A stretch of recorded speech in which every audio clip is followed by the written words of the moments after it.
दोस्तों, यह कहानी एक सच्चे दोस्त की है। दोस्तों, शहर से दूर जंगल में एक पेड़ पर गौरैया का जोड़ा रहता था।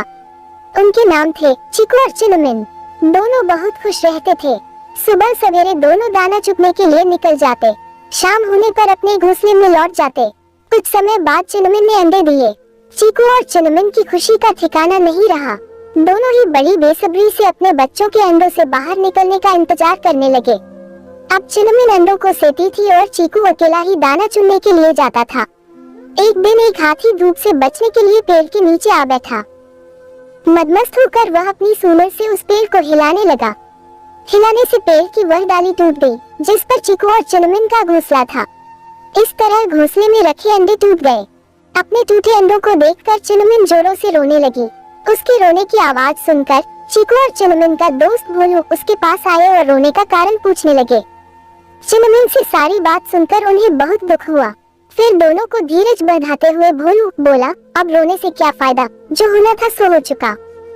चीकू बोला, भोलू भाई, बात तो तुम ठीक कर रहे हो, परंतु इस दुष्ट हाथी ने घमंड में आकर हमारे बच्चों की जान ले ली है। इसको तो इसका दंड मिलना ही चाहिए।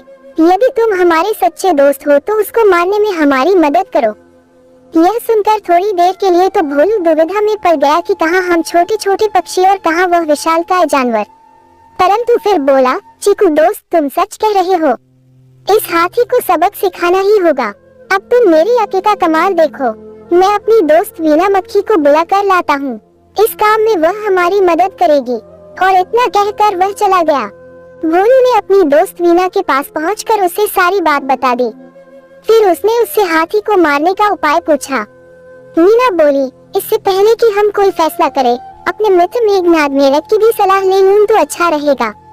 वह बहुत अक्लमंद है। हाथी को मारने के लिए जरूर कोई आसान तरीका बता देगा। चीकू, भोलू और वीना तीनों मेघनाद मेढक के पास गए। सारी बात सुनकर मेघनाद बोला, मेरे दिमाग में उसे मारने की एक बहुत ही आसान तरकीब आई है। मीना बहन, सबसे पहले दोपहर के समय तुम हाथी के पास जाकर मधुर स्वर में एक कान में गुंजन करना।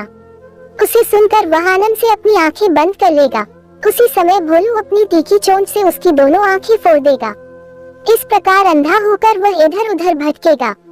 थोड़ी देर बाद उसको प्यास लगेगी, तब मैं खाई के पास जाकर अपने परिवार सहित जोर जोर से टर की आवाज करने लगूंगा। हाथी समझेगा कि यह आवाज तालाब से आ रही है। वह आवाज की तरफ बढ़ते बढ़ते खाई के पास आएगा और उसमें जा गिरेगा और खाई में पड़ा पड़ा ही मर जाएगा। सबको मेघनाद की सलाह बहुत पसंद आई। जैसा उसने कहा था, वीना और भोलू ने वैसा ही किया। इस तरह छोटे छोटे जीवों ने मिलकर अपनी अक्ल से हाथी जैसे बड़े जीव को मार गिराया और फिर से प्यार से रहने लगे। दोस्तों, और ऐसी अच्छी वीडियो पाने के लिए हमारे चैनल को सब्सक्राइब करें एवं बेल आइकन घंटी को दबाना ना भूलें, जिससे हमारी अच्छी वीडियो आप तक पहुंच सके। धन्यवाद दोस्तों।